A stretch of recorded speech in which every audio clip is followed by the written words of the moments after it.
वज़ीर इत्तलात पंजाब अस्मा बुखारी ने दावा किया है कि खैबर पख्तूनख्वा ने भी बानी PTI की इंतशार और जलाओ घेराव की सियासत को मुस्तरद कर दिया।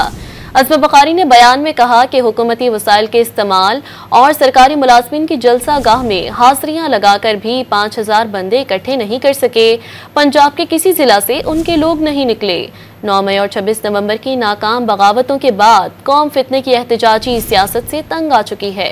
खैबर पख्तूनख्वा के नौजवानों ने भी देख लिया, पंजाब के नौजवानों को इलेक्ट्रिक बाइक्स, स्कॉलरशिप्स मिल रही हैं तो हमें भी मिलनी चाहिए। वज़ीर इत्तलात पंजाब अस्मा बुखारी ने दावा किया है कि खैबर पख्तूनख्वा ने भी बानी PTI की इंतशार और जलाओ घेराव की सियासत को मुस्तरद कर दिया। अस्मा बुखारी ने बयान में कहा कि हुकूमती वसाइल के इस्तेमाल और सरकारी मुलाजमीन की जलसा गाह में हाजिरियां लगाकर भी 5000 बंदे इकट्ठे नहीं कर सके।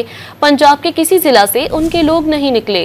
9 मई और 26 नवंबर की नाकाम बगावतों के बाद कौम फितने की एहतजाजी सियासत से तंग आ चुकी है। खैबर पख्तूनख्वा के नौजवानों ने भी देख लिया, पंजाब के नौजवानों को इलेक्ट्रिक बाइक्स, स्कॉलरशिप्स मिल रही हैं तो हमें भी मिलनी चाहिए।